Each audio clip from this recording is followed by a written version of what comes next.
ya sabéis que es una autora eldense y vivió toda su infancia precisamente en Elda, en el seno de, tal y como ella cita en su blog, de una familia cariñosa, tolerante, divertida y de ávidos lectores. Estudió filología angloamericana en Valencia y filología hispánica en Alicante, y además también estudios de historia y medicina. En 1981 se trasladó a Austria, donde comenzó a trabajar como profesora de literatura, de estudios hispánicos y escritora de la Universidad de Innsbruck. Fundó un grupo de teatro universitario, La Tachuela, que durante 10 años le dio la ocasión de hacer muchas de las cosas que más le gustaban. Entre ellas, imaginar, dirigir montajes teatrales, trabajar en grupo, jugar con la fantasía, cantar, bailar, reír y hacer fiestas, según afirma en su blog. En 2017 abandonó la universidad para dedicarse por completo a la literatura.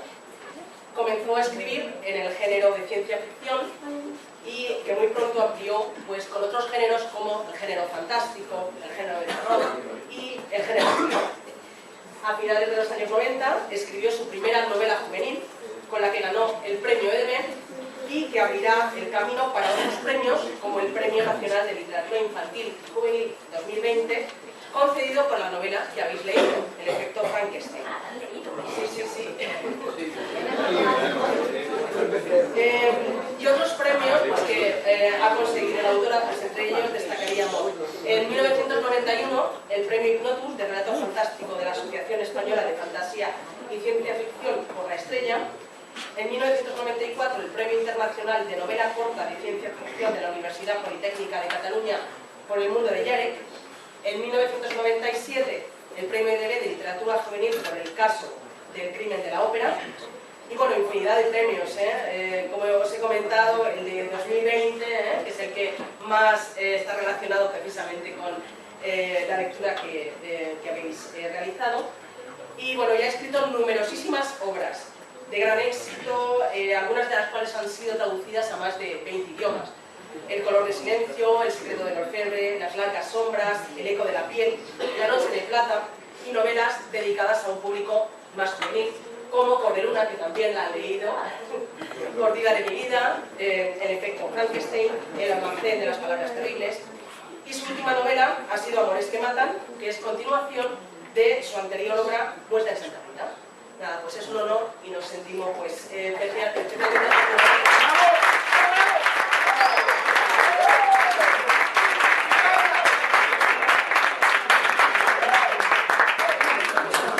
Buenos días, gracias por invitarme a estar aquí, gracias por venir. Supongo que no ha sido totalmente vuestra decisión lo de venir, pero bueno, trataremos de que la cosa sea lo más llevadera posible. Como sabe vuestra profesora, yo llevo un montón de años, he llevado muchos años siendo profesora, es decir, no me puedo enrollar durante horas si es necesario, espero que no lo sea, pero lo que más me gusta es contestar a las preguntas que vosotros podáis tener, vosotros. Entonces, si tenéis alguna pregunta, no tiene que ser particularmente intelectual, ni locamente inteligente, ni nada por el estilo. Cualquier cosa que queráis saber sobre la novela, las novelas, sobre mí, sobre la vida de escritor, sobre lo que os dé la gana. O sea, la gracia es que tenemos casi una hora para conocernos un poco mejor, sobre todo para que vosotros me conozcáis a mí, porque a mí no me va a dar tiempo a todas, lógicamente. Y que podéis preguntar sin ningún tipo de problema. ¿Hay alguien que quiera preguntar? Sí, una pregunta. ¿Te costó adaptarte cuando te fuiste a Austria? Sí, sí. La pregunta es muy pertinente. Cuando fui a Austria yo ya había vivido temporadas en Inglaterra y en Francia. Entonces yo estaba convencida de que no me iba a costar mucho porque yo tenía costumbre de estar en el extranjero y hablar una lengua que no fuera la mía. Pero cuando me fui a Austria, yo no sabía que Austria era tan retrógrado y tan diferente. O sea, ahora han mejorado mucho, han viajado mucho, se han dado cuenta de que hay personas humanas y decentes que no son tiroleses, pero cuando yo fui daba la sensación de que si no eras tirolés, eras un bicho raro. Y si eras un bicho raro, había que llevar muchísimo cuidado y todo muy de lejos. Entonces eso me costó, que la gente era muy fría, muy distante. Y luego que la lengua era horrorosa, porque el alemán que yo había aprendido era un alemán de mi profesor, que era de Berlín, no tenía nada que ver con lo que se hablaba en la zona donde yo iba a vivir. O sea, imaginaros que una persona extranjera aprende español con un profesor de Salamanca y luego lo llevan al más profundo Cádiz, por ejemplo, y no entiende nada, ni los saludos. Entonces al principio sí que fue durillo. Pero bueno, me pasé 2 años hablando en inglés con todo el mundo, porque la ventaja de Austria es que se aprenden bien los otros idiomas. Y luego poco a poco me fui adaptando hasta que ahora ya hablo alemán como mi lengua. Ya pienso en alemán y cuando voy por la calle pienso en alemán. A todos se llega. ¿Más cosas? Sí, aquí hay dos, muy bien. Venga, este lado luego este lado. Vale. Si no recuerdo mal, estudiaste en el Instituto Azorín. Sí, sí. Me suena de verte Sí, cuando era sí. joven. ¿Tuviste alguna influencia de algún profesor de literatura de allí? Sí. De hecho, yo entré en el Azorín cuando se estrenó. O sea, cuando se abrió por primera vez, yo tenía 10 años y entonces se estudiaba en el instituto desde los 10 hasta los 17, se hacía todo en el mismo sitio, en el mismo instituto. Entonces yo entré siendo una niña pequeñita y fui creciendo hasta convertirme en una joven ya dispuesta a ir a la universidad.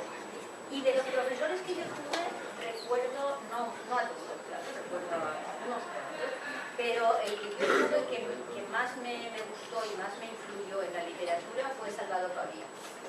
Salvador Pavía era muy jovencito cuando yo estaba allí, yo tendría 15, 16, y él había terminado la carrera hacía nada, o sea, había tener 23, 24. Pero claro, lo llamábamos Don Salvador, en aquella época esas cosas eran muy serias. Y me apoyó mucho y me enseñó muchas cosas y me ayudó. Y luego teníamos un profesor de filosofía que se llamaba Dufas, que también me gustó mucho y me impresionó mucho. Y en Historia del Arte Patrocinio. A mí Historia del Arte siempre fue mi amor, junto con la literatura. Pero por ejemplo de otras asignaturas, sobre todo de ciencias, no se me quedó nada. No. ¿Qué vamos a hacer? O sea, cada uno es como es. Yo desde que nací, creo yo, estaba preparada para la literatura. Era buena en matemáticas y era buena en física. Yo era una chica muy trabajadora y estudiaba mucho. Pero todo lo que me decían de literatura se me quedaba dentro y lo que me decían de física me duraba hasta hacer el examen. Y cuando se pasaba el examen, y sé que hay gente que le pasa al revés, que en literatura se acuerda hasta el examen y luego adiós. Cada uno tiene sus especialidades. Ahí había otra detrás. ¿Qué te motivó a escribir? ¿Qué me motivó a escribir? Pues si te digo la verdad, no tengo ni idea. Me figuro que es que a mí siempre me ha gustado escribir. Yo me recuerdo estando en la primaria, o sea, críos pequeñitos, que lo que más me gustaba hacer eran las redacciones. Entonces cuando me decían, yo qué sé, pues el mar, y tenía que hacer una página sobre el mar, y todo el mundo decía, por favor, ¿qué digo yo del mar? Me tiene pescado dentro. Pues no, a mí me gustaba, yo me hacía ahí unas redacciones muy bonitas. Y luego empecé a hacer cuentos, ficciones, historias, sobre todo porque también me gusta, aparte de que me gustaba mucho leer, me gustaba mucho ir al cine. Yo veía muchas películas. Y cuando uno ve películas, ya sabéis que siempre pasa que a veces llegas al final y dices, pues vaya mierda de final, yo habría hecho otra cosa. O este diálogo es tan bonito que me gustaría extenderlo. Tú eso lo vas haciendo en la cabeza. Hasta que llega un día en que te pones a hacerlo. Y a demostrar que lo que tú haces es mejor. Mola más que lo que haces. Y supongo que sería eso. Pero yo nunca pensé ser escritora profesional, o sea, vivir de ello. Pero eso es algo que no se me ocurrió nunca.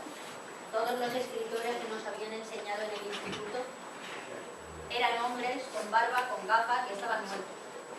Entonces yo no pensé que eso pudiera aplicarse a mí. O sea, yo ni era vieja, ni llevaba barba, ni quería estar muerta. Así que...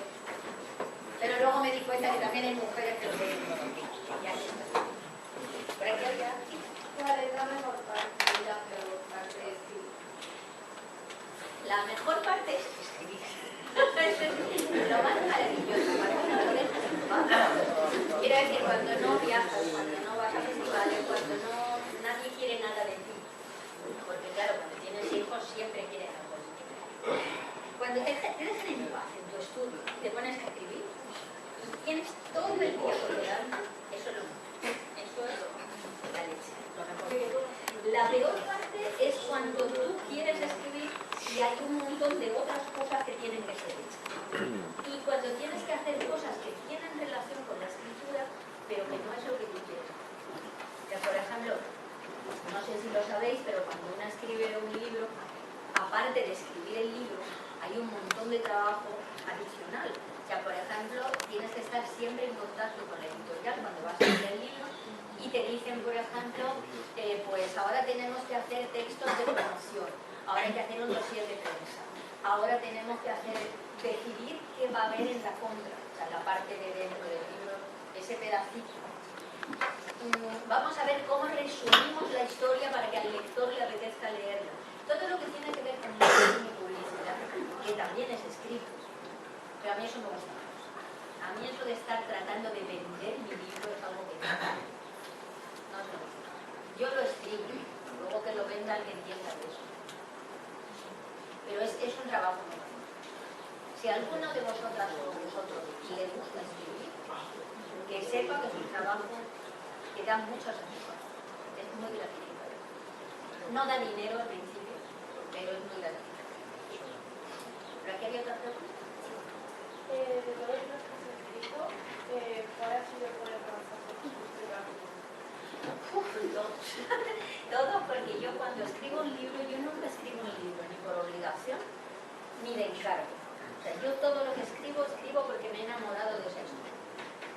Yo para la vida normal soy un ser muy fiel, llevo 40 años con el mismo hombre, pero para la literatura soy enormemente enamoradiza.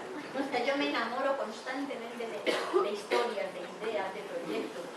Y cuando me enamoro de algo, me pongo a escribirlo y no hay nada más. Me encanta lo que estoy haciendo. Entonces, todos los libros han pasado por ese periodo de enamoramiento. Pero si tengo que elegir alguno, pues, por ejemplo, Frankenstein es uno de mis libros favoritos. Otro que me gusta mucho es El secreto de Lefebvre, que es una historia muy, muy bonita, es una historia de amor con giro fantástico y que sucede en un lugar que es Elda, pero que no pongo que es Elda. En el libro es de Villa Santa de la Reina. Ese me gusta mucho. Y frases terribles. Pero, yo qué sé, ¿cómo decirle a una madre de tus 7 hijos a cuál quieres más? Pues a todos tienen su gracia. Es así. Cuando empezaste a escribir como pequeño, ¿esperabas llegar a dedicarte a esto más profesionalmente? No, yo cuando empecé a escribir lo hice por placer y porque me lo pasaba bien. Luego, cuando ya escribí una cosa que me parecía más o menos presentable, que no me daba vergüenza, un relato corto, lo mandé a una revista que estaba empezando, me lo publicaron, me contestó, pero yo no tenía la sensación de que soy escritora ni voy a ser escritora. Yo, por suerte, me decidí a coger un trabajo, digamos, normal, yo tenía mi trabajo en la universidad, pero de media jornada. Así tenía suficiente dinero para pagar las facturas fijas y con el resto del tiempo podía dedicarme a escribir, a hacer lo que yo quería. Por eso yo nunca he tenido que coger un encargo, ni escribir para otra persona, sin poner mi nombre, ni coger cosas que dan dinero pero que no me llegan al corazón. Eso no ha sido necesario porque yo tenía mi trabajo que me gustaba y que me permitía vivir tranquila. Es lo que le recomiendo a todo el mundo. Cualquier persona que tenga una inquietud creativa, o sea, que quiera ser bailarín, actriz, pintor, que se busque un trabajo de media jornada que le dé para pagar la factura. Y el resto del tiempo es libertad. ¿Tu entorno te apoyó desde el principio? No oigo nada, lo siento. Que si tu entorno te apoyó desde el principio. Muchas gracias. Sí, sin exagerar. Quiero decir que mi familia le parecía muy bien que escribiera, pero ellos tampoco se lo tomaban como una profesión. Entonces me decían, sí, sí, es una cosa muy bonita, es un hobby muy bonito, pero búscate un trabajo que te dé para pagar las facturas. Y luego, un poco más adelante, cuando ya empecé a mejorar y tal, una cosa que me decían mucho, y eso os lo digo porque aquí hay alguien que escribe, para que sepa que es normal y que no se vacuse mucho, una cosa muy frecuente que me decían era, con lo bien que tú escribes, ¿por qué escribes esas tonterías? Cuando decían tonterías se referían a la ciencia ficción. O sea, cuando yo escribía sobre problemas de robótica, de genética, de cualquier cosa que en la vida cotidiana parecía rara, eso eran tonterías. Pero yo me acuerdo que cuando yo leía, cuando tenía 14, 15 años, ya se leían temas, por ejemplo, de quién es la madre de un bebé, la que ha puesto el óvulo, la que lo ha tenido en el vientre y lo ha parido, o la que lo va a educar. Y en aquella época eso pensaban que eran tonterías que se nos ocurrían a unos cuantos años. Y ahora resulta que eso es perfectamente cotidiano y que hay incluso una especialidad jurídica que trata ese tema. O sea que las cosas, lo que trata la ciencia ficción es cosas que nos van a pasar antes o después. Entonces yo seguía haciéndolo sin hacer mucho caso a lo que me decía. Porque al fin y al cabo quien decide es... ¿Vale? Sí. ¿Cuál es tu problema? Miguel, mi escritor. Sí, seguro que Ajá. Son muchos. Pero uno que me encanta es Julio Cortázar. Sus relatos me parecen fantásticos y maravillosos. Me gusta mucho Ursula Le Guin, que es una escritora de ciencia ficción, que tiene unos textos muy impresionantes. Fue de las primeras mujeres que empezó a tratar temática del género, por ejemplo. Algo muy, muy impresionante. Ella tiene una novela que se llama La mano izquierda de la oscuridad, en la que se trata un planeta donde los seres inteligentes que viven allí no son ni machos ni hembras durante el año, y durante una época al año entran en una especie de celo, que se llama Khmer, y unas veces te vuelves hombre y otras veces te vuelves mujer. Entonces hay gente que tiene hijos como hombre y gente que la misma persona ha tenido hijos siendo hombre y siendo mujer. Y como podéis imaginar, las relaciones sociales se vuelven muy diferentes a las nuestras cuando el género no está fijado. O sea, eso lo hizo en los años 60, imaginad. Pues ese tipo de autores me interesa. Y uno de mis autores favoritos es George Orwell, sobre todo en 1984. Esa es una novela que os recomiendo absolutamente a todos. Cualquier ser inteligente tiene que leer esa novela. Quizás seáis un poco jóvenes aún, porque es muy fuerte, pero os la recomiendo muchísimo. Es una utopía política impresionante. Una cosa, yo la leí a los 16 y me puede joder. Pero mientras tanto la leo cada 3 años, con la esperanza de que termine un poco mejor. Termina siempre. Sí. ¿Cuál es el género en el que te involucras más? Pues cualquier cosa que no sea cotidiana. O sea, a mí me gusta cualquier cosa que no pueda pasar normalmente.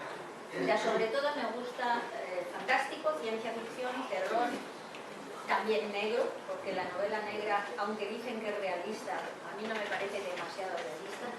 A mí lo que de verdad no me interesa para nada son novelas en las que no pasa nada especial. O sea, cosas que podrían pasarle a los vecinos del tercero, es algo que a mí eso no me interesa. Para eso voy, los visito y me lo cuento. No necesito leer una novela. Yo quiero que pasen cosas raras. Es lo que más me gusta. Para leer y para escribir. Por ejemplo, las comedias románticas esas que echan en las películas, pues está muy bien para un sábado por la tarde, es muy mono, es muy simpático, pero a mí en la base me da igual quién se case conmigo. O sea que... ¿Más? Sí. ¿Has dudado en algún momento de tratar ciertos temas en tus libros por tener rechazo? No, porque mientras tanto soy vieja. Quiero decir, cuando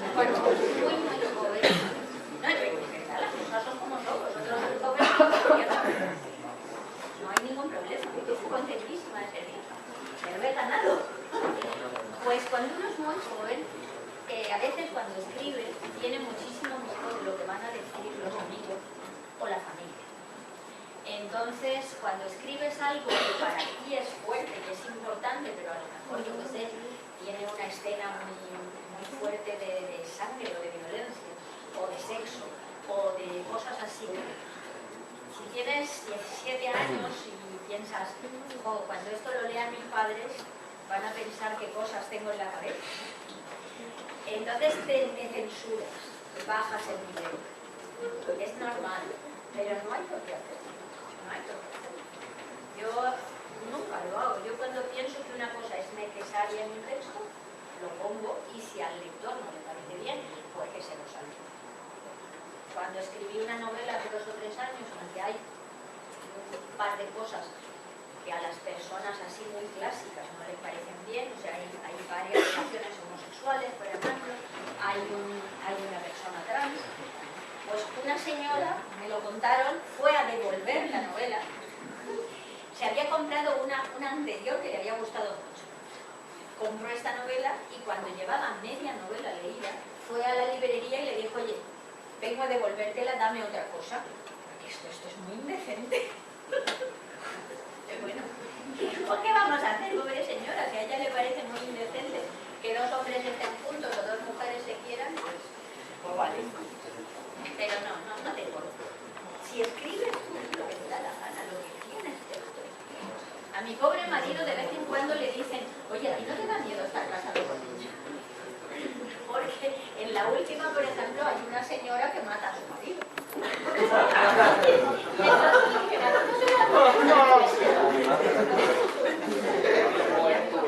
Considerando la cantidad de señores que hay que matan a su mujer, pues si yo lo hago al revés en una novela, tampoco me parece tan bien.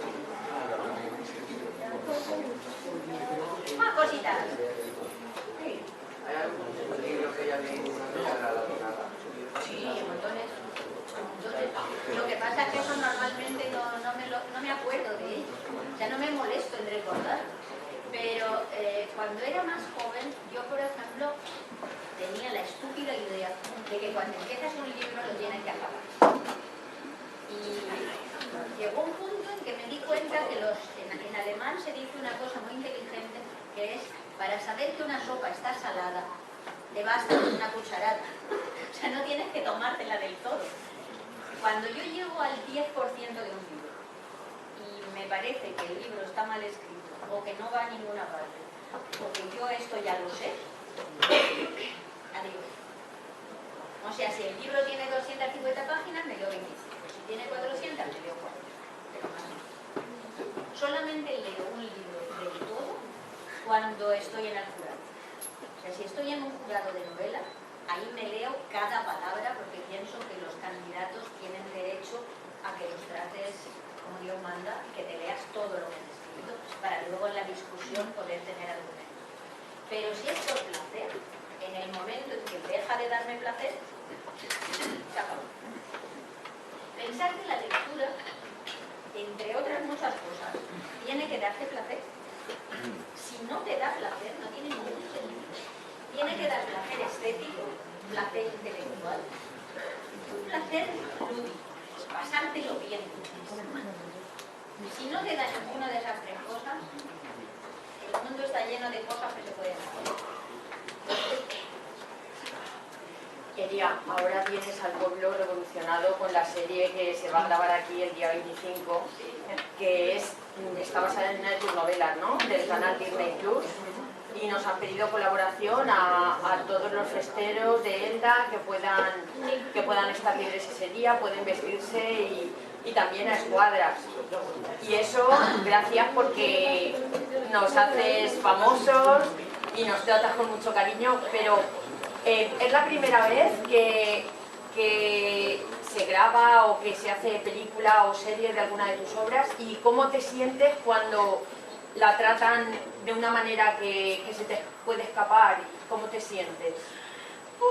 Ahora te explico.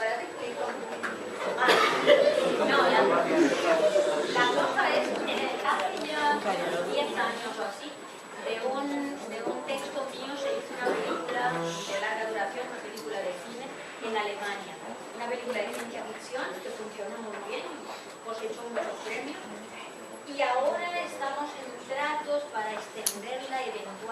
propia serie, pero eso todavía está muy al principio. Esta ahora creo que es el 4º año en el que estamos trabajando con ella. O sea que esto va muy lento. Si leéis alguna vez en alguna parte un autor que dice sí, acabo de firmar para que lo hagan en cine, puede ser y puede no ser. O sea, a veces tú firmas una cosa y luego empiezas a discutir y empiezas a alargar y las cosas van muy despacio y se hace con otra. Esta por fin sí se hace, porque ya llevan desde marzo rodando en Madrid, en interiores. Entonces, ya el año pasado pensábamos que se iba a rodar, pero hubo un problema con la actriz principal y se retrasó. Entonces, este año sí se hace. Vendrán en moros, vendrán a rodar la realidad, o sea, exteriores y todo esto. Pero como tú bien dices, el 25 de mayo, si tiene un equipo, cerrarán 2 calles. La calle, me han dicho, la calle Colón y la calle Moro. Y entonces ahí van a hacer, las personas que puedan y que se hayan apuntado y tal, van a hacer una especie de fiesta de moro falsa para que los actores y las actrices puedan participar en esa falsa fiesta de moro. Yo estaré también, voy a venir a ver qué hace. Y luego eso en la película, no sé cuántas escenas serán pocas escenas en la serie, porque en mi novela no hay muchas que pasen en moro. Pero bueno, yo en cualquier caso, cuando escribí la novela, como es una novela, se llama Las largas sombras, y se llama Las largas sombras porque hay un proverbio inglés que dice que los viejos pecados proyectan largas sombras. O sea, que cuando has hecho algo muy malo en tu juventud, la sombra de ese pecado se alarga casi hasta tu vejez, nunca se olvida. Entonces, la novela de eso, de un grupo de chicas en el último curso del instituto, que están muy contentas porque ya acaban el instituto y se van a ir a estudiar y hacen un viaje de fin de curso.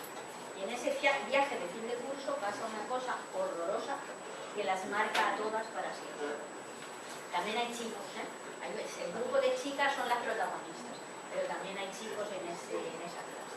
Y luego, muchos años después, se vuelven a encontrar en Elda, eso sucede en Elda, cuando ya tienen como 50 años, los chicos y las chicas, y una de ellas aparece muerta en su casa. Aparece en la bañera, en una bañera de sangre.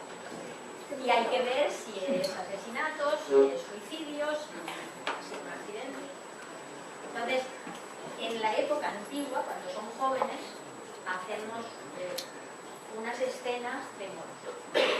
Y luego lo del guión, pues en el guión hay cosas que yo comprendo, que han tenido que cambiar, que son necesarias, y hay un par de cosas que no acabo de estar muy de acuerdo, pero que, bueno, pues ya está. Ellos hacen su obra y yo ya hice la mía. Ahora cuando esté montada, a ver qué tal.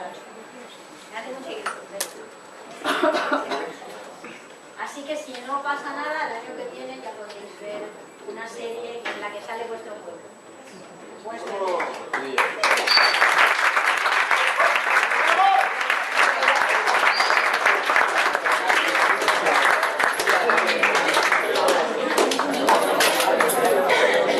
Como bien dices, todo el mundo va a esperar de que existe Elda y de que ella tiene una fiesta de moros y cristianos fantásticos. Cosa que me temo que les va a fastidiar un poco a los de Alcoy. Porque los de Alcoy están convencidos, con cierta razón, porque son de las más antiguas, que las suyas son las fiestas de moros. Y sin embargo, la gente va a conocer las de ellas. Aquí salen mujeres, en Alcoy hace mucho tiempo solo salían mujeres. Exactamente.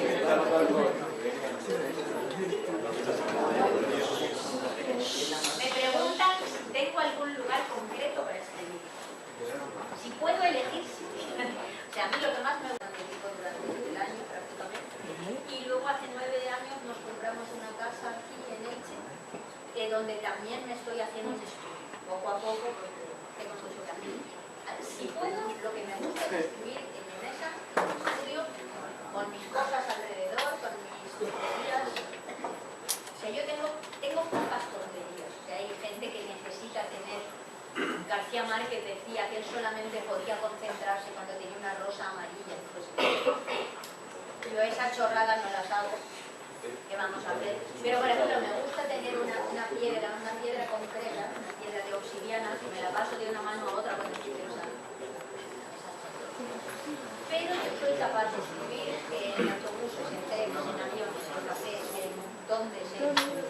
Que así, si ahora por ejemplo vengo aquí al instituto y me doy cuenta de que me he equivocado de hora y me sobran 40 minutos, pues me siento en cualquier sitio, cualquier puerta o donde sea, una piedra, y o escribo a mano en mi cuadernito, o mientras tanto he descubierto que también se puede escribir. O sea, como si escribieras en WhatsApp, abres el Word y escribes como si fuera WhatsApp. Y luego te lo pasas a ti. O sea, que si alguien dice que no escribe porque no tiene tiempo ni comodidad, mentira cochina. Siempre se puede, es cuestión de tiempo.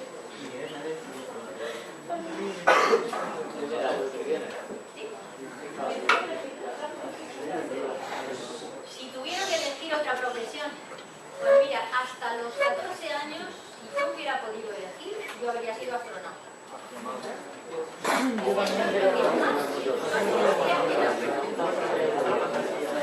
¿Qué vamos a ver? Lo que pasa es que luego me di cuenta de que siendo española, chica y de letras, la cosa no tenía muchas posibilidades. Más bien ninguna. Entonces dije, bueno, pues nada, como no voy a poder ser astronauta, pues escribiré sobre eso.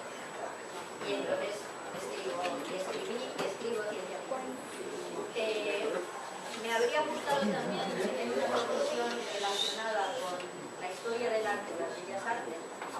Me habría podido gustar ser gestora, por ejemplo, trabajar en un museo, como conservadora o comisaria. Eso me habría interesado. Y durante un tiempo estoy haciendo medicina también y me puedo imaginar ser médica. Pero si hubiera sido médica, no habría escrito nada y me hubiera pasado toda la vida en el hospital atendiendo gente, porque yo estoy así de natural. Y así veo que alguien me necesita, pues eso. Y entonces estoy bastante contenta de haberme dedicado a la medicina. Pero lo de astronauta no se me ha pasado de todo. O sea, yo cuando pienso en esas cosas que a veces uno lee, si se te aparece una hada madrina o un genio de la lámpara o cosas de estas, y puedes pedir un deseo, mi deseo sería ver la Tierra desde fuera. Salir al espacio. Eso me gustaría. A ver, ¿cuánto tiempo tardaste en hacer un libro? Depende del libro. O sea, hay libros que te pillan en un momento en que tienes tiempo, te dejan en paz, puedes trabajar y tienes muy claro lo que quieres y a lo mejor en 3 meses, 4 meses lo tienes hecho. Hay otros libros que necesitan 1 año, 15 meses, porque tienen mucha documentación o porque no puedes escribir todos los días o porque son muy grandes. Por ejemplo, tengo una trilogía que se llama Anima Mundi que tardé 5 años. Pero que claro, son 1500 páginas.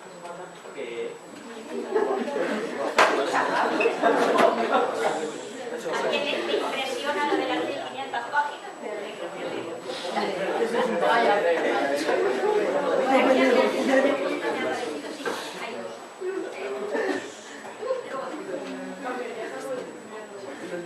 ¿Cambiaría? No, porque a veces tengo la ocasión de reeditar una novela y me vuelven a dar el texto y yo puedo hacer lo que yo quiero porque soy autora. Pero siempre pienso que un texto es una marca de quién eras tú en aquel momento. O sea, es como si ahora, por ejemplo, cogéis un cuaderno de cuando teníais 7 años en el cole y dices, jo, pues qué asco de letra. Y lo escribes todo encima porque ahora escribes. La gracia es ver cómo escribías tú a los 7 años. Entonces yo mi primer libro seguramente ya no lo escribiría igual entonces, pero yo entonces tenía 20 y tantos y ahora tengo 60 y tantos. Una gran diferencia. Entonces las cosas se quedan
además como jóvenes. O sea, en el siglo XVIII tienen casi 60 años y ahora vuelven siendo otra vez jóvenes como ellos. Pero claro, por dentro siguen teniendo casi 60 años. Por fuera. Entonces ahora estamos en un momento en que Marx llega a este siglo y se tiene que adaptar a mi vida. Y la cosa no es fácil. Imaginaros un aristócrata de casi 60 años con un cuerpo de chico de 20, que todo el mundo te trata así como si fueras eso, un chaval, no hay que darle mucha importancia. Y además tenemos un gravísimo problema. ¿Sabéis cuál es el peor problema que tiene Marx?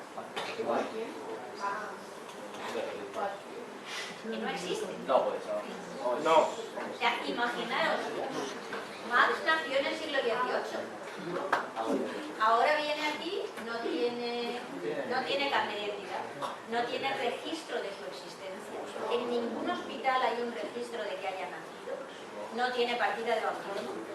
No tiene nada que demuestre que existe. O sea, eso es un enorme problema. Imaginaros a ver qué hacéis. Porque todos vosotros estáis registrados en toda parte. Pero él no. Y no puede ir a la policía y decir, bueno, mire, yo es que vengo del siglo XVIII y soy el conde de Hohenfels, y lo encierran. Lo encierran en un psiquiátrico para el resto de su vida. Sí, la cartilla sanitaria es un problema de eso.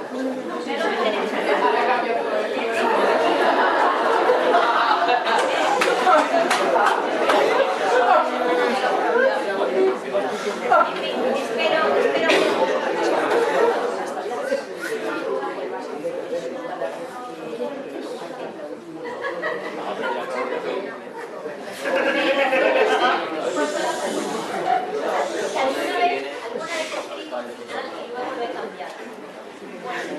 os puedo decir así con toda sinceridad que esta novela, El efecto Frankenstein, mi final, o sea, mi principio, lo que yo tenía claro que iba a ser el final, es que Nora muere en el siglo XVIII. O sea, para mí estaba clarísimo.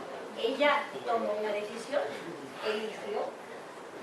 Las consecuencias naturales son que se queda en el siglo XVIII, se pone enferma de algo que aquí no se cura y se muere. Ha vivido casi 60 años, ha sido una buena vida, ha sido feliz con su marido, se acaba y se acaba. Ese era mi final. Pero a lo largo de la novela me fui enamorando de los personajes y me gustaban tanto y me caían tan bien y son tan buenos.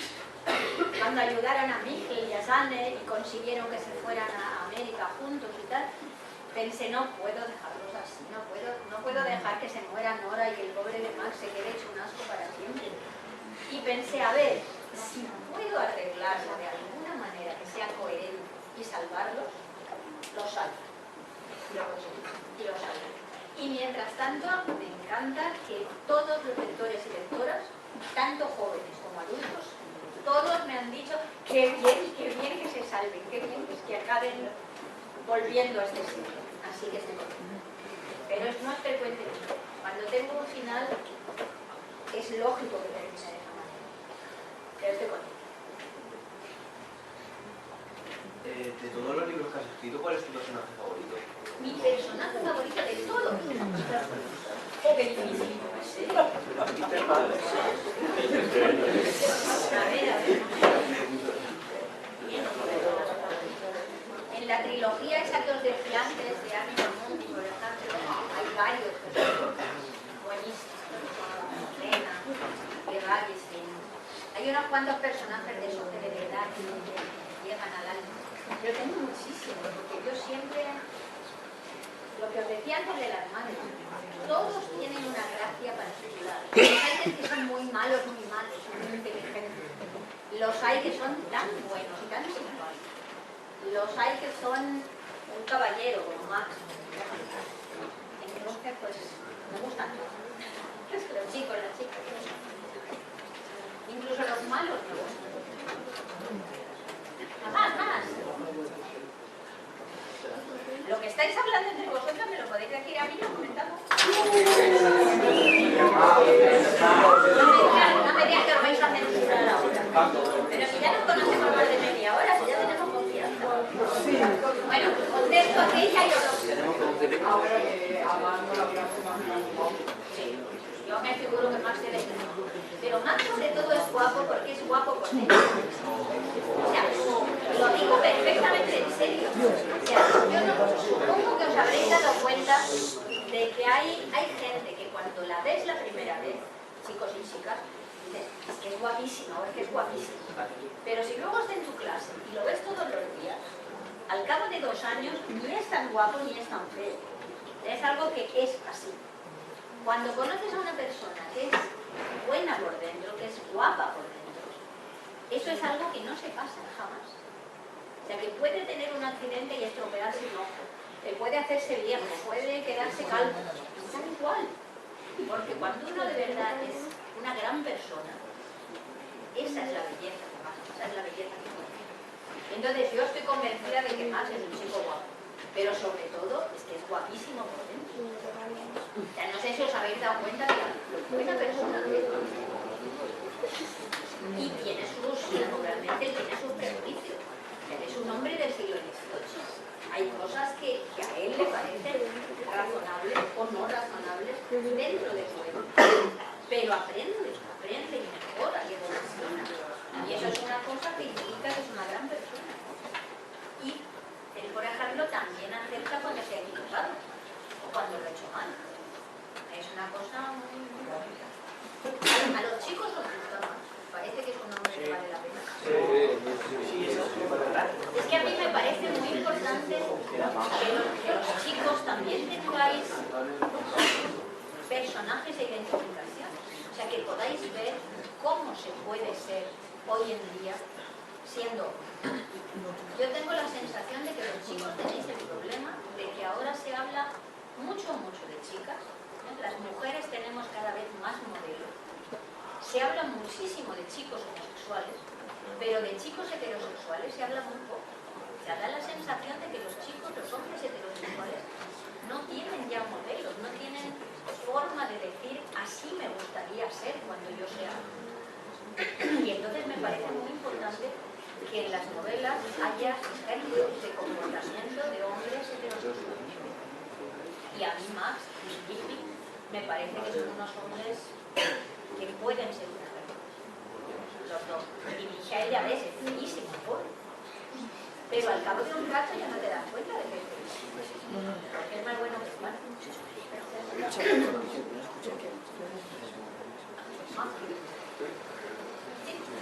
¿En qué horas del día te inspiran más?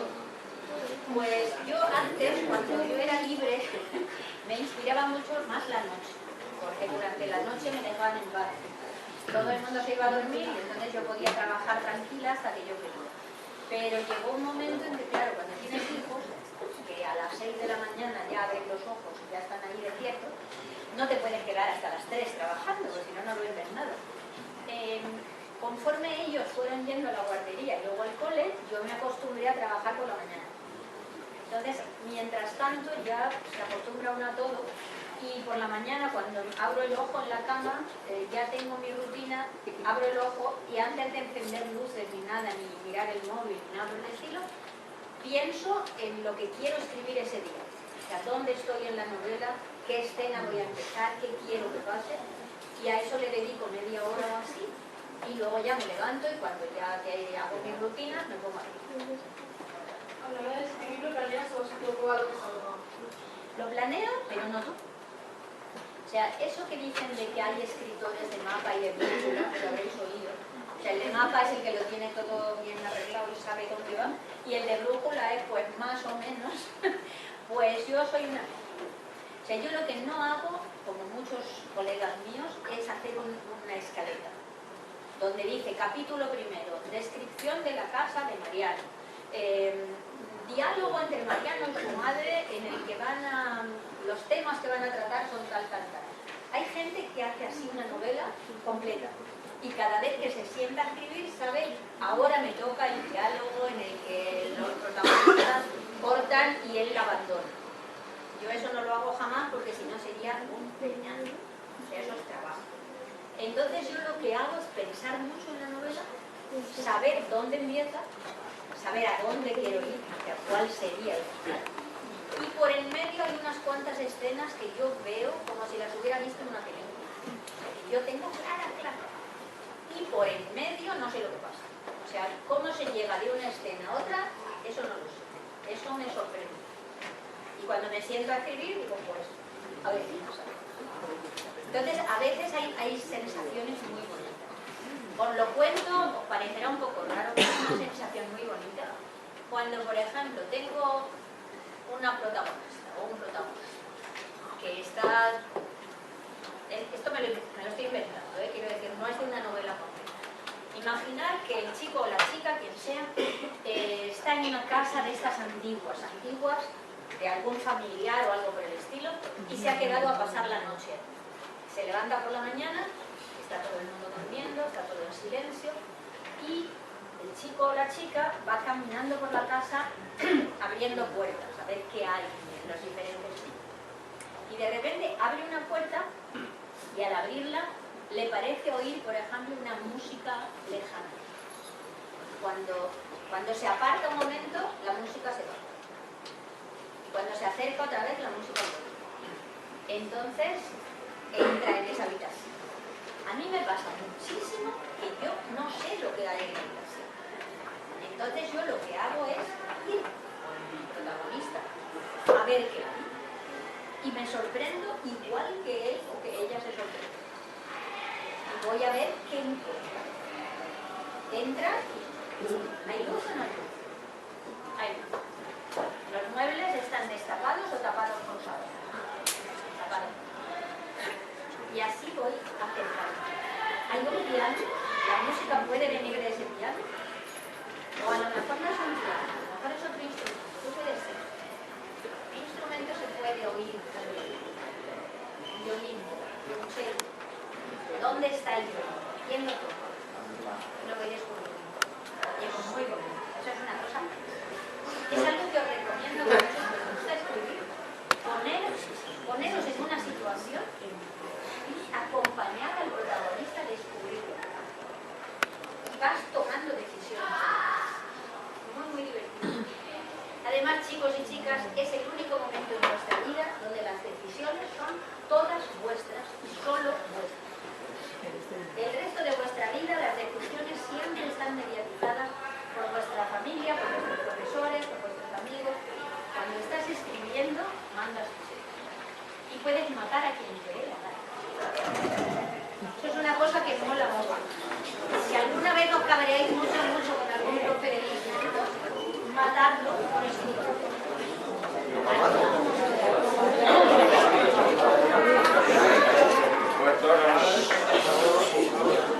Si te agradece, porque ahora va a otro grupo. Cambiamos. Sí, cambiamos.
os vais sentando.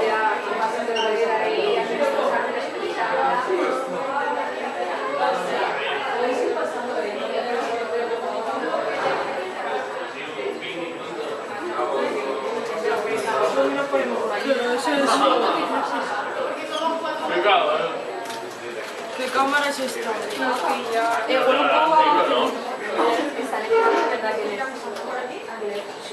Medio fresquito. Me obliga.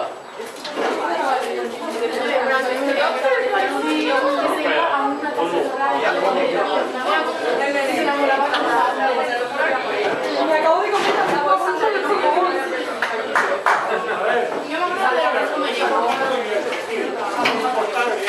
No me voy a portar bien.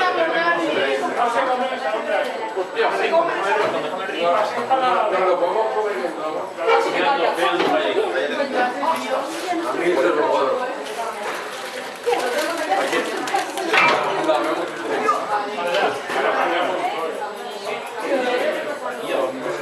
aquí me da la idea de cómo va.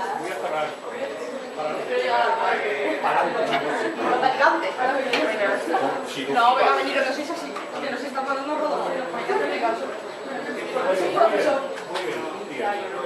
No, dale, la camiseta, dale,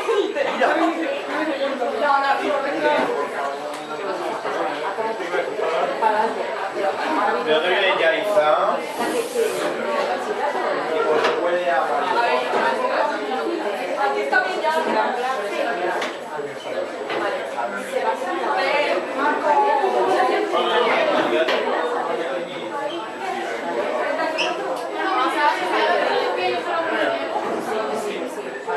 ¿Te quedas por aquí, Ángel? Vale.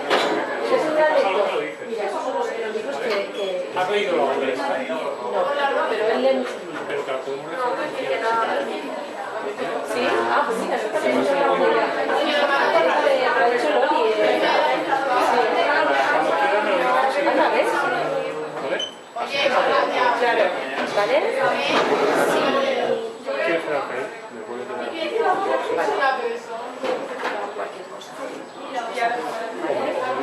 Exacto. Sí, sí, no, pero... Ah, pero... Vale, pero si no va a hecho ¿de primero? Gente. Ya, no estoy preguntando. Es que lo que está en la que han matado. Se supone que llegaban ahora. Pero si no había falta acababa la obra. No, pero es que se supone que venían ya, pero a mí no me han dicho. Se supone que me avisaban cuando salían, no me han avisado. Es que en teoría. No, sí, acaban a las 11. Venían aquí. Pero esta que le grupo A. No, estos son de ¿Dónde está? Creo que los del BES. los de la son los de... Los de clase me yo no he Los de ido. la son sus compañeros. Pero yo no he ido y me han dicho que... ¿Quiénes son estos? Y faltan... Digo, chicos. Todos nosotros. No sé. Mejor que no lo sepas. ¿Por qué? Nosotros no sabemos nada, no tenemos nada que ver. A las pistas de fútbol. Pero nosotros no podemos hacer nada, ¿por qué? Buah, se lo van a jurar. Pues a casa. Pues lo vais a casa. Así es responsable.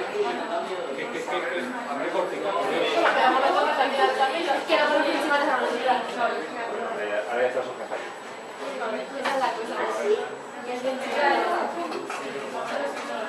Se me va a quedar, ¿no? Ya va a ganar, menos mal, porque si no nos iban a pensar que no soy muy chico. Gracias. A mí me da miedo. ¿Cuánto tiempo? Oh, no mira, claro. Pero yo no me solo es de grupo. Me llama Jorge. Papá, no han llegado. ¿Tú ibas? Yo no, por la noticia. Me han dicho que ya había terminado, ¿no? He visto aquí a profesora, a Paco. Pero yo no, a mí no me han avisado ni nada. Damos física, yo no tengo nada. Están perdiendo clases, no culpa de la directora. Que no tengo nada. El miércoles. Bueno, estarán repasando las clases. Luego no leí. Sí. Bueno, se quedó lo del viaje del tiempo. Sí, que se metió en una casa.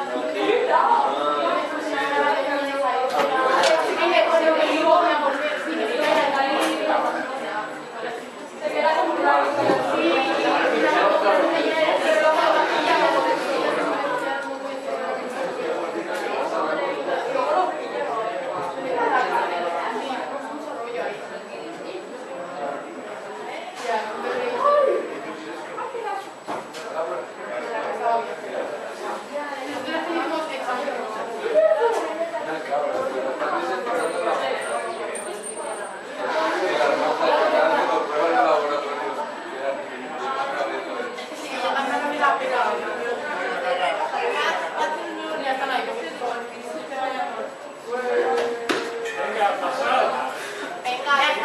Olemos muy mal, ¿eh? A casa. No, ya nos han dejado cambiando. No hubo fútbol.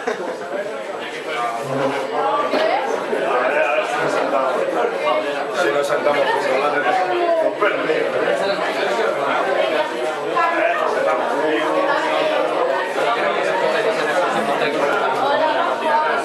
Mira cómo estoy.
Sí, ya me han dicho también que estáis un poco sudadillos, pero son cosas que pasan, no pasa nada, es normal.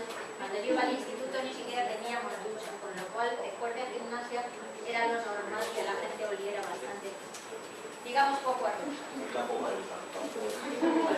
Ahora no puedo usar la ducha, ahora que todo tan moderno, tenemos duchas y todo. Solo era un día, eso endurece el espíritu. Por no hablar de los músculos. Bueno, pues es eso. Como todos habéis leído algo de lo que estáis escrito, supongo que cabe la posibilidad de que tengáis alguna pregunta o cosas que no os hayan quedado claras o cosas que queráis saber de mí o de la escritura en general o de lo que queráis. Si, quiero decir, yo soy capaz de enrollarme durante horas. Yo he sido profesora muchos años y tengo mucha costumbre de enrollarme, incluso cuando está claro que la gente no tiene ningún interés. Pero es mucho más bonito para todos si queréis saber cosas. Entonces, si queréis saber lo que sea, podéis preguntar. No hay preguntas más listas ni más tontas. Cualquier pregunta que os interese, a mí personalmente me vale y a vosotros también. Por tanto, estamos todos contentos. ¿Alguien quiere saber algo concretamente? Los de la clase anterior han preguntado muchísimo. Claro, ahora es que de un año a otro vais perdiendo la biología. Todos han leído ahora. ¿Quién no? ¿Quién ha dicho que no? ¿Alguien ha dicho que tú no la has leído?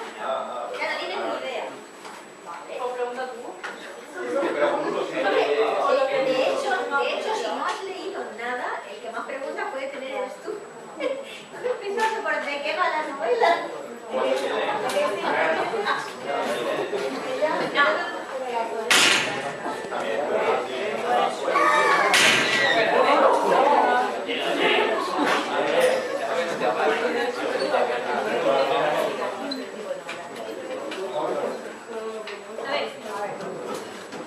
Entonces, ¿alguien quiere saber algo o cuento cosas?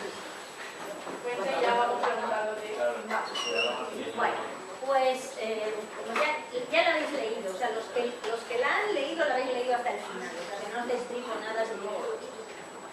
Pues podemos empezar con una buena noticia, que se lo acabo de contar a la clase anterior, que hay una segunda parte.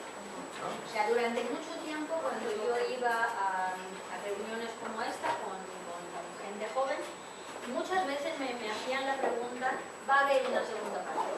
Y yo siempre decía, no, es una novela única, no está prevista que haya una segunda parte, no lo he pensado nunca, no se me ocurre que diría yo una segunda parte, pero me lo preguntaron tantas veces que cada vez que salía de algún instituto le daba vueltas a si sería posible hacer una segunda parte.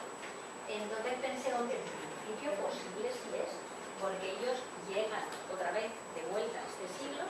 Además llegan otra vez como jóvenes, a pesar de que ellos por dentro tienen casi 60 años, y ahí hay un potencial de posibilidades. Entonces empecé a darle vueltas, se me ocurrieron muchísimas cosas, y al final acabé por escribir. Entonces está escrita, está en editorial, está firmado el contrato, y se supone que en otoño saldrá la número 2. Y la número 2 se llamará El síndrome de Frankenstein, que no sé si habéis oído hablar del concepto. O sea, ¿conocéis lo que es el síndrome de Frankenstein? No lo cuento. Porque la primera se llama el efecto Frankenstein, que no es una frase hecha, sino que lo inventé yo. Y a mí lo que me interesaba en la primera novela es el efecto que Frankenstein como concepto produce a su alrededor en las personas que entran en contacto con él. Pero esta se llama el síndrome de Frankenstein porque hay una especie de fobia o de enfermedad que se llama justamente así. ¿Qué pensáis que puede ser el síndrome de Frankenstein? Es algo que le pasa a la mayor parte de los humanos cuando están en contacto con algo que parece humano pero no lo es. Es un miedo que se desarrolló, al parecer, a partir de la industrialización, a partir del siglo XIX. Es la sensación que tienen la mayor parte de las personas cuando están en contacto con alguien que es, por ejemplo, un robot, con gestos humanos, con rasgos humanos, y que parece humano hasta cierto punto, pero tú sabes que no es totalmente humano.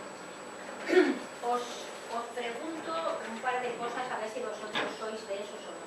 O sea, vosotros os podéis imaginar, por ejemplo, tener un robot doméstico en casa que sea un humanoide de 1,90, por ejemplo, con forma humana, más alto que tú, más fuerte que tú, y que esté por la casa siempre, porque los robots no duermen.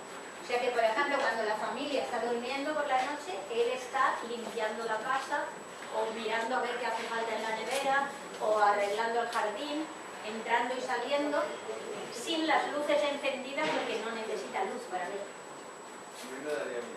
A ti te parecería inquietante, ¿verdad? Pues es una de las manifestaciones del síndrome de Frankenstein. Que la gente tiene una inquietud, un malestar, un miedo, cuando ve una cosa que parece humana, que habla, que se mueve, que hace cosas, pero que no es realmente humana. Entonces, en esta novela salen cosas. No quiero contaros demasiado, pero si seguís el desarrollo de la robótica, sabréis que se están haciendo unas maravillas increíbles. Por desgracia, la mayor parte de esas maravillas se están utilizando para la guerra. Entonces hay unos robots de lucha, unos robots de combate, que son horrorosísimos y que no los puedes parar de ninguna manera. Que más valdría que se dedicaran a hacer robots domésticos, que pasaran el aspirador y arreglaran los armarios, que pudieran llevar brazos al coche cuando está lloviendo, en lugar de hacer robots para la guerra. Sobre eso, los alumnos del primero de bachillerato que son aquí de los dos grupos acaban de hacer una tarea que les he pedido yo, que era crear un relato sobre ciencia y literatura. Entonces,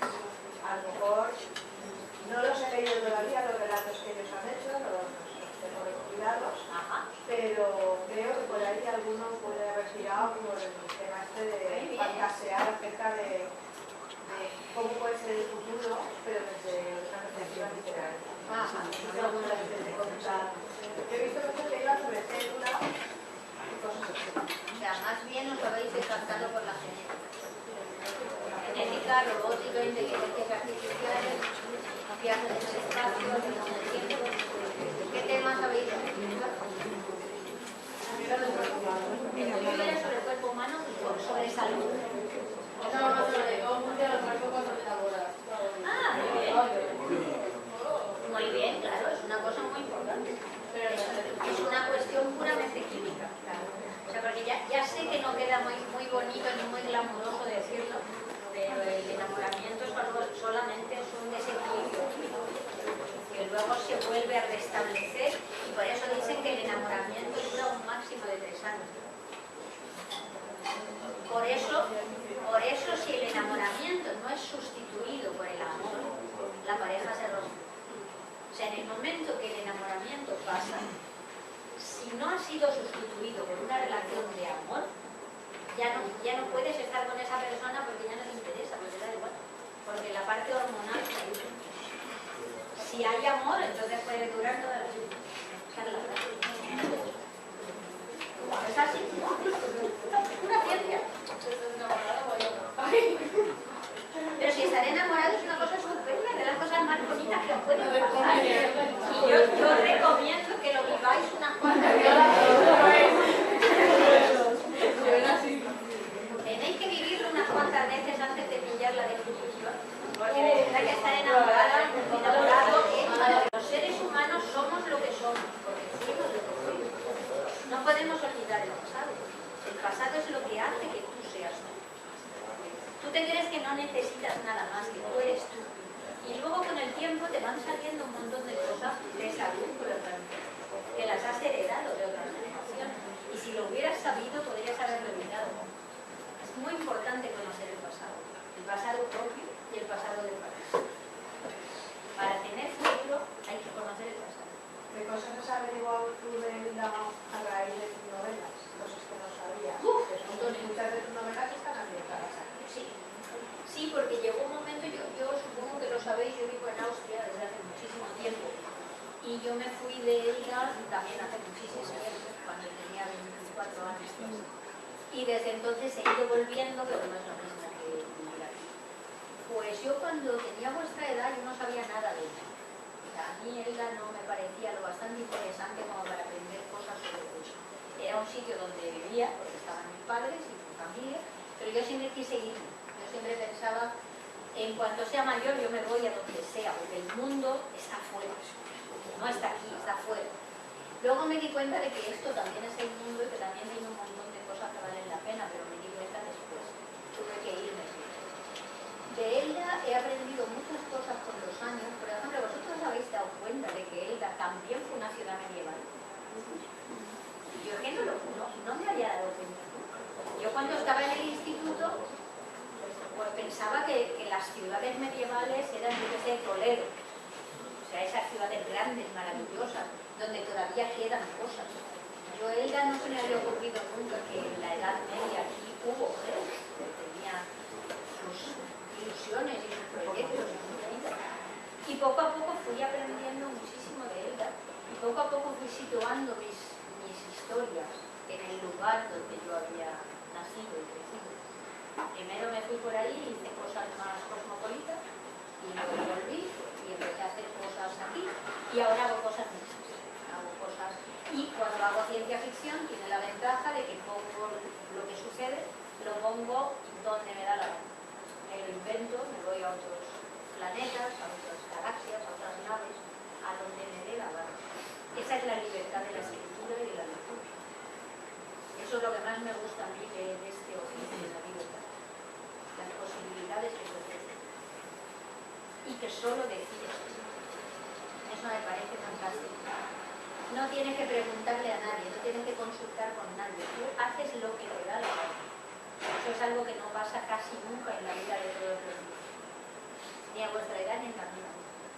Siempre hay que preguntarle a alguien. Siempre hay gente que depende de ti o que tú dependes de uno. Pero en tus textos no. En tus textos eres tú la reina, el rey, el déspota, lo que dé la gana. Y es una cosa muy buena. ¿A alguien le gusta escribir aquí? ¿Alguien escribe? Es una cosa bastante curiosa. Cuando pregunto eso,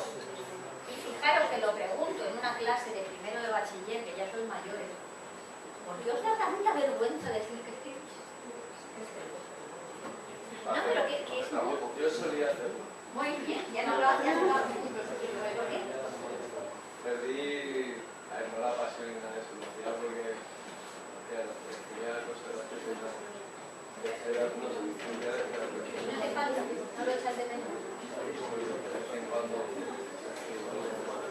Es muy bueno, es una cosa que te ayuda muchísimo. Pero es muy curioso, si pregunto quién juega al fútbol, a nadie le da ninguna vergüenza decir yo. Pero cuando pregunto quién escribe, todo el mundo piensa. Y escribir es una de las cosas que mejor os puede servir para la vida, no digo para publicar, sino por una razón muy simple. El pensamiento funciona con palabras. O sea, uno puede sentir sin palabras, pero no puede pensar sin palabras. El pensamiento solo funciona con palabras. Entonces, cuando tú quieres entenderte a ti mismo, cuando quieres comprender qué te está pasando, cuando te encuentras mal, si escribes, tienes que organizar tu pensamiento. Porque para escribir necesitas palabras, y necesitas palabras en un orden concreto. Para tener ese orden, tienes que poner orden en tu cerebro. Entonces, el escribir te ayuda a entenderte, te ayuda a aclararte y te ayuda a estar mejor. O sea, cuando tenéis esos momentos en que sabes que te encuentras mal, pero no sabes qué te pasa, eso que estás así mal, en alemán se dice no redondo. Cuando no estás redondo, una cosa muy curiosa. Esa típica sensación de que cuando te preguntan en tu casa qué te pasa, dices nada, todos lo conocemos, pues si te sientas y tratas de escribir qué te pasa, es cuando de repente entiendes qué te pasa. Y una vez que lo entiendes, lo puedes arreglar. Solo lo puedes arreglar cuando lo entiendes. Entonces, la escritura, aparte de pasarse bien y hacer cosas como estas, también sirve para conocerte a ti mismo. Al fin y al cabo es la base de todo aquello. ¿Decíais? Nada. Vaya, pues Dios, otro nada. ¿Por aquí?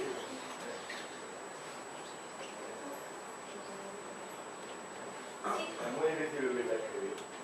En cuanto, económicamente, ¿quieres decir? Necesitas tiempo.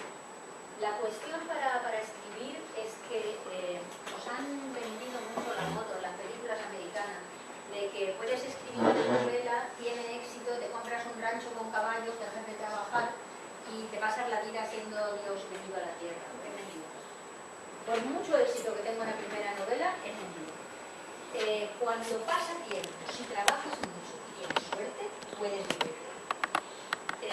Como todos hacéis matemáticas y no hace falta alta matemática para aclararlo, os explico una cosa que a partir de ahí yo creo que vais a tener muy claro si se puede vivir de escribir o cómo se puede vivir de escribir. Pensar que, digamos, para que las cuentas sean cómodas, que necesitáis 1.000 euros al mes para más o menos sobrevivir. O sea, con menos lo tienes muy duro, ¿eh? Pero bueno, con 1.000 euros más o menos se puede sobrevivir.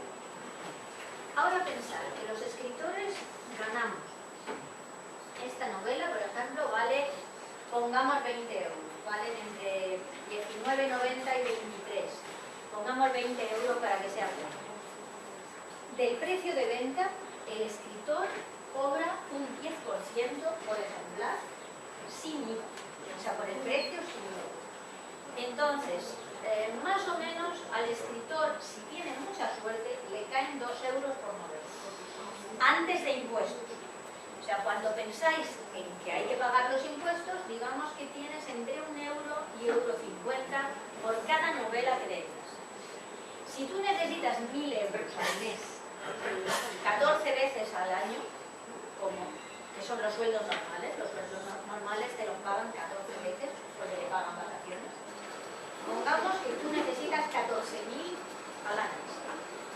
Tienes que vender. ¿Cuántos ejemplares tienes que vender al mes? Todos los meses, 14 veces al año, para tener 1.000 euros al año. Tienes que vender entre 1.000 y 1.200 ejemplares todos los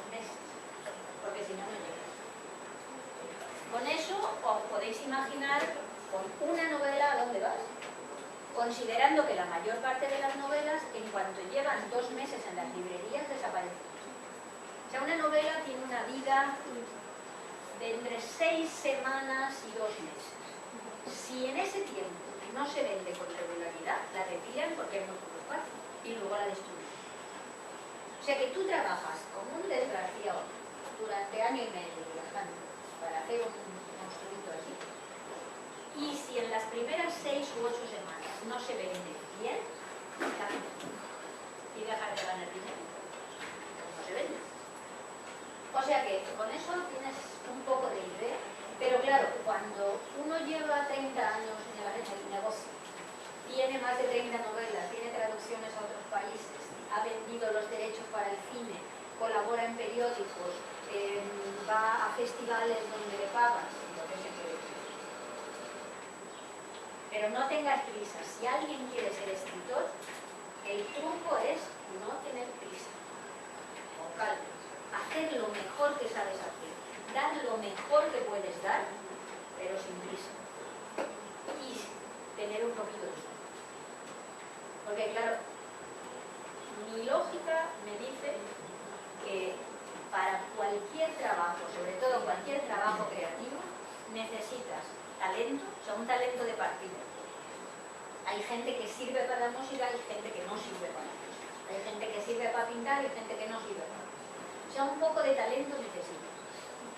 Mucho trabajo, mucha constancia y un poco de suerte. El talento y la suerte no dependen de ti.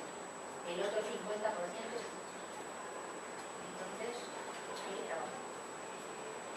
Si no trabajas, no dejas. O sea, incluso los influencers más tontos y los tiktokers más tontos de este mundo, todos dedican muchas horas de trabajo a lograr. Incluso para hacer gilipolleces totales, todo lleva mucho. Así que si no estáis dispuestos a trabajar, buscaros algo que sea un poco menos lento. ¿Más? ¿Cuándo empezaste a escribir? ¿Cuándo empecé? Pues de verdad, digamos así más en serio, a los 21 o 22. A los 12 empecé a escribir mis primeras cositas, pero se me hacían muy largas. Me ponía a escribir a mano y mi mente iba mucho más deprisa que mi mano y me cansaba. Pero luego en el instituto ya empecé, al final del instituto, a los 17 o así, ya empecé a escribir cositas más cortas porque sabía que si eran más cortas las terminaría y me daría más la sensación de haber hecho algo. Y luego ya a los 21 escribí mi primer relato y lo mandé ya a una revista.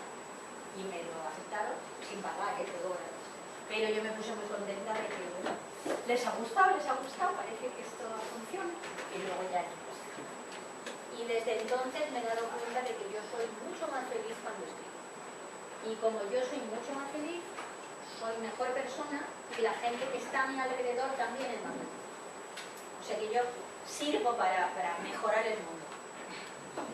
Por lo menos el mundo de mi alrededor lo mejoro bastante. Y, por ejemplo, eso que has dicho que empezaste desde los 12, ¿siempre has escrito relatos o te pongo un ejemplo? Sí. Tú antes has dicho que el escribir sirve mucho para tener las ideas y expresarlas. Entonces, yo por ejemplo a veces escribía pues esas ideas que se te pasan por la mente.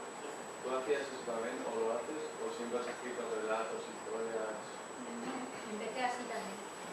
Yo empecé con una, ¿lo habéis oído? O sea, si siempre empecé escribiendo ya relatos completos, historias o cosas sueltas, pequeñas, ideas. Yo empecé a escribir hace muchísimos años, ahí debería tener yo que sé, 15, 16. Empecé a escribir una cosa que yo llamaba espejismo y que es como si fuera un dibujo, pero escrito. O sea, yo imaginaba algo, veía como una imagen que me gustaba y entonces yo eso lo contaba, lo describía. A veces eran ideas sueltas, a veces era una imagen como si la hubiera visto en sueños o en una película o algo así. Y me gustaba y no pasaba nada, o sea, no había conflicto, no había pelea, no había nada. Era solamente como si dibujara un paisaje donde había una figura. Y luego esa figura a veces se movía, las cosas, o pensaba, son simplemente pensaba. Cualquier cosa que escribáis es buena, os ayuda, seguro que os ayuda. Una cosa muy, muy agradable. Y además es algo muy, muy tuyo, algo que no depende de nadie, que no compartes con nadie, que es para ti. Es muy bueno hacer cosas solo para vosotros. Una cosa, por ejemplo, que yo aconsejaría también es que de vez en cuando, una vez al cabo del día, que no habléis con nadie y que no oigáis ninguna música ni miréis nada. O sea, que una vez al día estés tú contigo mismo, con tu pensamiento, con tu propia música de fondo. Cuando salís a pasear o cuando vais volviendo a casa, a veces es muy bueno estar solo, sin nadie más. Y sin que te canten a la oreja. Es horrible eso de que siempre te traes un ruido en la cabeza porque te atonta el cerebro. Eso es cariño, es que te aburres muchísimo. Me alegro mucho. ¿Tú también le tienes cariño? No, quiero decir, no sé, a veces uno lo hace porque es buena persona y aguanta al otro. Venga, niños, niñas. Abrir la boca y el cerebro, ya sé que estoy cansado, pero... Aquí hay una pregunta. Sí. ¿Cuál es tu fuente de inspiración? Todo, chicas. Yo tengo la sensación de que la vida para mí es la gran fuente de inspiración, pero de hecho lo preciso un poco. O sea, hay muchas cosas, muchas ideas, muchas cosas que vienen de lo que veo, de lo que oigo, del rato que hemos estado aquí juntos, por ejemplo. Esto seguro que me genera muchas ideas. Hay otra parte que viene de la literatura, de la cultura, de ir a museos, de leer cosas, de ir al cine. Y luego hay otra fuente de inspiración que es la naturaleza. A mí me gusta muchísimo, por ejemplo, ir a jardines, ir al bosque, ir a la playa, pasear por sitios donde estoy sola con mis pensamientos, viendo lo que el mundo ofrece. O sea, lo de estar siempre oyendo cosas y interactuando, cansa mucho, hace que te alejes de ti mismo. Por eso los psicólogos dicen que una medida de aburrimiento es una cosa muy creativa. Porque cuando uno se aburre, el cerebro se pone en marcha y empieza a combinar cosas. Hay que darle ocasión al cerebro de que esté tranquilo, que se aburra un poco. Pero ahora eso no se lleva, ahora siempre hay que estar haciendo cosas. ¿Y tienes un momento de inspiración para escribir o como rellenar? Sí, lo que pasa es que yo lo que hago es eso de que cuando venga la inspiración que te pille trabajando. O sea, yo me pongo a trabajar y si tengo la sensación de que tengo una gran idea, me pongo y escribo. Si no tengo una gran idea, o hago cosas más o menos mecánicas, o en el peor de los casos me levanto y hago de comer, o pongo una lavadora, o paso el aspirador, hago algo útil y mientras estoy pensando. Y en el momento que me viene la idea, suelto el aspirador donde cae y me voy a comer. A mí me gusta mucho eso. Yo a veces que explico, a lo mejor voy por la calle y de repente se me ocurre algo, pero cuando me tengo que poner a hacerlo, no, o sea, me cuesta un montón.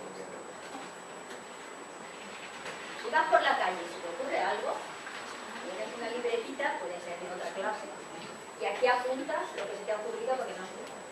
Si no tienes libretita, tienes móvil. En el móvil te escribes un WhatsApp tú mismo, o abres el Word y apuntas la idea. En ese momento.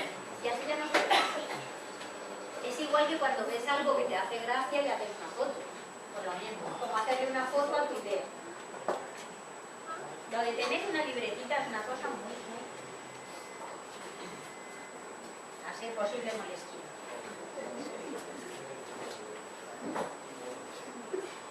Vamos a hablar un poquito de la última novela que nos pasó de la serie esta que van a hacer. De la serie que van a hacer con la novela Las largas sombras. Las largas sombras es una novela que yo escribí hace ya bastante tiempo y que luego se reeditó hace un par de años. Y es una novela que sucede en ella en dos tiempos.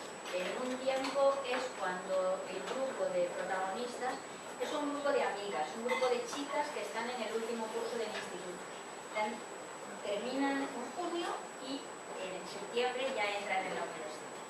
Entonces son amigas de muchos años del instituto, hay chicos también, pero sobre todo el grupito son ellas, son chicas, y tú las ves en esa época del instituto cuando están haciendo planes, cuando tienen todas las ilusiones de qué va a ser nuestro futuro, qué vamos a estudiar, a dónde vamos a ir, encontraremos el amor, con quién encontraremos el amor, todo ese tipo de cosas que son lo que a uno le preocupa a esa época. Y entonces este grupo de chicas organizan un viaje de fin de curso, se van de viaje, un buen grupo de gente, chicos y chicas, y en ese viaje sucede algo tan horrible que les cambia la vida a partir de ahí. Y entonces luego las vuelves a ver cuando tienen 50 años, se vuelven a reunir y ves qué ha sido de ellas, ves en qué han quedado sus ilusiones, sus planes y todo lo demás. Algunas han conseguido cosas muy chulas, otras han cambiado por completo de decisión. Y en ese momento una de las mujeres aparece muerta en su casa, aparece en la bañera, en una bañera llena de sangre. Y entonces se supone que lo que sucedió tantos años atrás tiene influencia en el presente y ha hecho que una de ellas acabe posiblemente asesinada. Esa historia sucede en Elda y en la parte de cuando son jóvenes hay unas cuantas escenas que suceden durante los moros cristianos. Entonces, cuando ahora han decidido hacer una serie para televisión, estuvimos hablándolo y vinieron ya el año pasado a rodar unos cuantos planos de los moros, de los moros cristianos, y este año, que ya llevan desde marzo rodando la película, el día 25 de mayo va a venir un equipo ya con las actores y las actrices y los actores.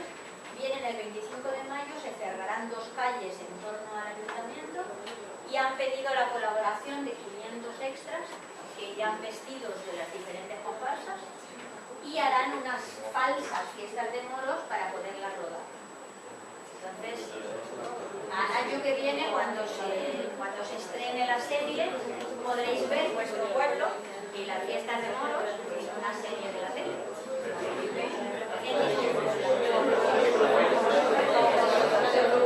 Así que va a ser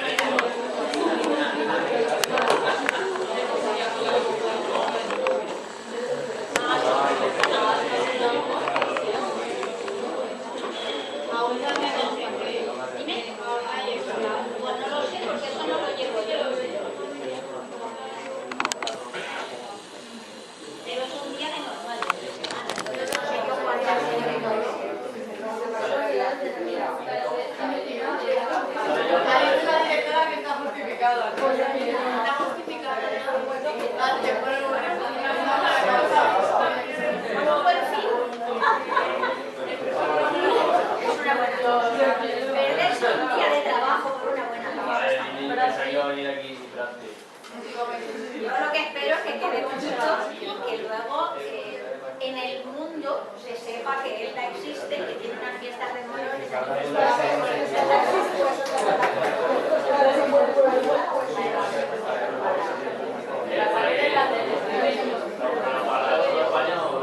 No, para el mundo. Todavía no lo sabemos seguro, pero suponemos que se estrenará en el 24. Cuando seamos mayores, seremos mayores de edad.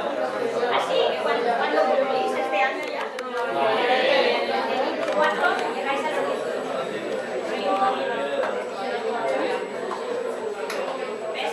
En Austria la edad de votar es solo los 16. En Austria ya podríais votar. Ya todavía no pueden votar incluso. Eso es. En Austria no puedes votar a los 16, pero conducir es a los 18, aunque te dejan a los 17, si haces una cosa que se llama L17, que alguien de tu familia que ya tiene el carnet más de 10 años, se apunta en la policía y entonces tú tienes que hacer 2000 kilómetros con tu padre o tu madre o un hermano mayor o lo que sea, y vas haciendo un libro, un registro. Y cuando tienes los 2000 kilómetros conducidos, entonces haces un examen y te dan el carnet. Así que, pero la edad oficial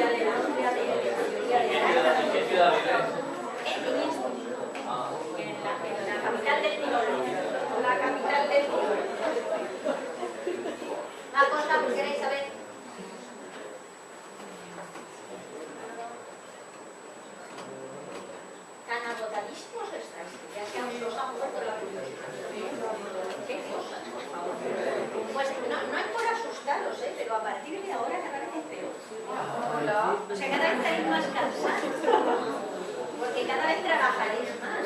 Cuando tengáis hijos, además dormiréis más. O sea que... Sí, me gusta hacer teatro, es una de las cosas que más me gusta. Y estoy aprendiendo a dibujar y a pintar. Lo hago fatal, pero me gusta muchísimo y me lo paso bien. Y me gusta ir a museos. Y bueno, y leer, ¿vale? Pero eso es tan parte de mí que ni me acuerdo de decirlo. O sea, para mí leer, ver cine, ir a museos, eso es muy mucho. Y la naturaleza. ¿Cuál ha sido el mayor periodo de tiempo que has estado sin ideas? ¿Sin ideas? Jamás en la vida. No, a mí me sobran las ideas. A mí me pasa como las botellas de agua mineral que siempre están haciendo burbujas. Yo siempre.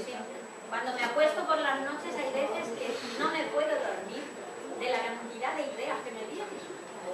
Sí, es un agobio. Es así como cuando tienen mosquitos. Que dicen, por favor. Y pienso, bueno, venga, le voy a hacer caso. Eso, duérmete. Cojo esa idea y digo, venga, es una estupidez de idea, esto ya está muy visto a la fuera. Otra idea. No, nunca me ha pasado. A veces no escribo durante un tiempo, pero porque estoy viajando, por ejemplo, y no me da la vida. Pero que me falten ideas, no.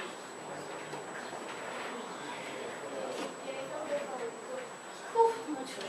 Pero uno de los que más me gusta es Julio Cortázar.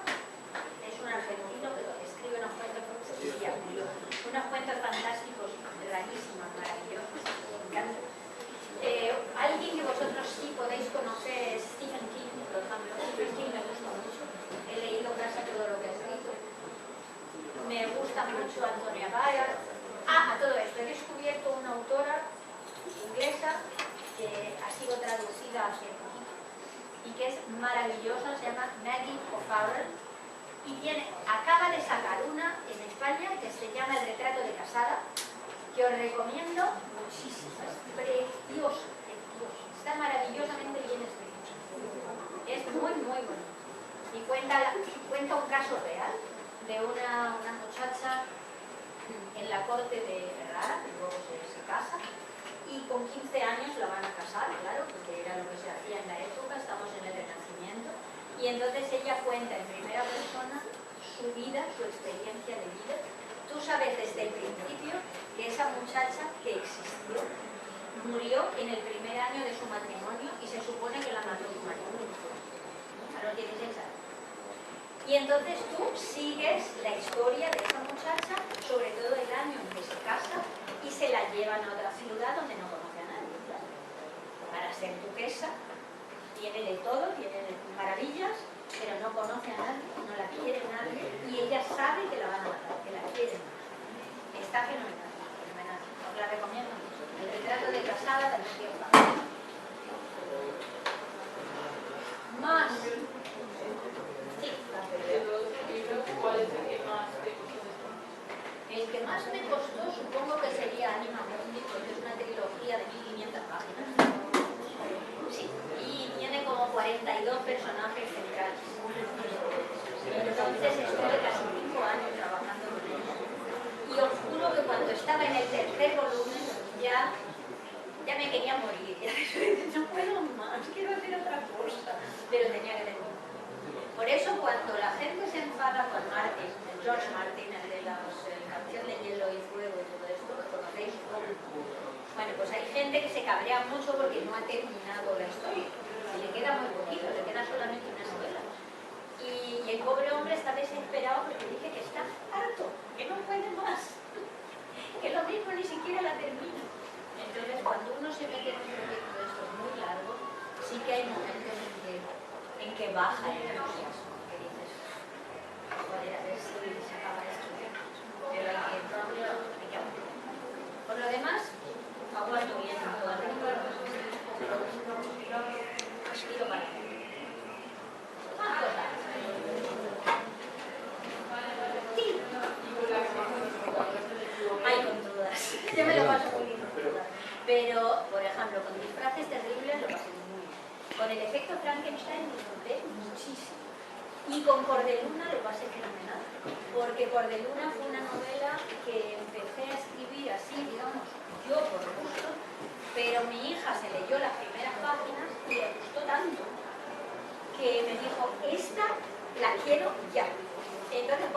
día del instituto venía y me decía, ¿cuántas páginas has hecho? No sé, 4. 4 páginas, ¿pero qué has hecho en toda la mañana? Y se las leía y volvía, quiero más, quiero más, quiero más. Y esa creo que la escribí en un mes y pico. Pero porque mi hija era una negrera, no me dejaba leer. Así que esa la disfruté mucho. Tú ponte a escribir, que quiero saber lo que pasa ahora. Yo a veces le decía, pues si quieres te lo cuento. No, no quiero que me lo cuentes, quiero que lo escribas. Qué buena motivación esa, para escribir. Eso es... Pues sí, no, de verdad que le faltaba el látigo a la chica. Era una cosa, le hacía, por favor, que yo también tengo que parar de vez en cuando. Más o menos como hacemos todos los cortos, pero al revés. Tienes que escribir esto, tienes que entregarme lo otro. Sí. Motivación. Motivación, no es lo mismo. Motivación,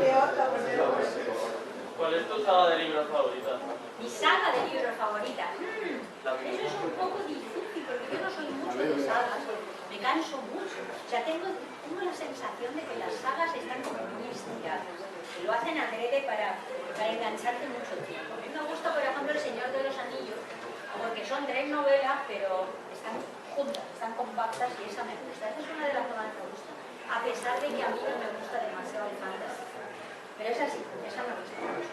Por ejemplo, la de Martin a mí me parece que no empezó a leer, porque yo lo conocí en persona, estuve una semana con él hace años, cuando él vino a España a publicitar la primera de las sagas. Y entonces desayunábamos juntos, estábamos en el mismo hotel. Y le dije, me voy a leer tu novela, y me dijo, no, espérate porque son 3. Digo, ah, pues bien, me espero hasta que las tengas completas. Y ahora resulta que son 7. Entonces todavía estoy esperando. ¿Y la tuya? ¿Cuál es tu saga favorita? No lo sé, hace poco me leí Dune, de Hans Herbert. Me gustó bastante. Bueno, me leí los 4 primeros, empecé el 5º y esto ya es demasiado fumado, lo dejo. A mí Dune la verdad que me parece un poco fascistoide de más, sobre todo la primera parte. La película me pareció horrorosa. Debo ser de las pocas personas en este país que les parece horrorosa. Sí, ya sé la que te puedo aconsejar, pero sobre todo es la primera novela. Son 4, pero las otras 3 son prescindibles. La primera novela es maravillosa, se llama Hyperion, de Dan Simmons. Esa novela es la leche, de verdad, la recomiendo muchísimo. No es sencilla, quiero decir, es una novela exigente en la que tienes que participar, es una preciosidad, eso la recomiendo mucho. También me gusta mucho la de Un mago de Terramar, de Ursula K. Le Guin, que son 4, y un pequeño libro. El mundo está lleno de libros. Sí, hace poco he empezado a leer a Brandon Sanderson. No sé si sí. Y a pesar de que sean libros gordos, me gusta bastante. Se lee rápido. Pues mira, si quieres conocerlo, él viene casi todos los años al Festival Celsius. En Asturias, en julio, se hace un festival que se llama Celsius, que es de literatura fantástica, de juegos de rol, de cómic, todo lo que tiene que ver con el fantástico. Y vienen muchísimos autores extranjeros que durante 5 días están allí para todo el mundo. O sea, de verdad que os lo recomiendo mucho. Festival Celsius, además hay muchísimos jóvenes, hay mucha gente de vuestra edad, hasta la mía, o sea, todas las edades. Mola mucho. Sí. Esa novela que tienes a mí de Portilla de mi vida. Ajá. Ay, esa es una novela, a mí me gusta mucho, la encuentro muy bonita. Esa es una novela que está basada en un mito griego. O sea, es un mito griego que yo he pasado a la modernidad. La cosa va de una... Eso os puede interesaros a todos porque no os cuento el mito necesariamente, pero imaginaros la situación en la que tú estás enamoradísima de alguien, da igual chico o chica, aquí son chico o chica, y ese alguien tiene un accidente y está a punto de morir. O sea, está en el hospital y está a punto de morir. Y entonces tú vas a visitarlo y te encuentras a alguien que te dice: si tú encontraras a una persona que quisiera cambiarse por él, él iría. Y entonces, claro, piensas, bueno, tiene muchísimos amigos en Instagram, pero va a ser que ningún amigo quiere cambiarse por una persona que va a morir. Y Y entonces ella dice, me cambio yo. Que viva él y yo me muero. Pero hay más complicaciones, hay muchas más complicaciones. Y no es tan fácil. Es parte de un mito griego. Hay también una ópera hecha sobre ese mito, el mito de Alcestes. Pero esta historia es una historia fantástica, es una historia en la que luego salen dioses. Es bonito. Es una gran historia de amor. Y me gusta mucho. Tiene un final precioso, de verdad, tiene un final precioso. Y es sorprendente, espero que sea sorprendente.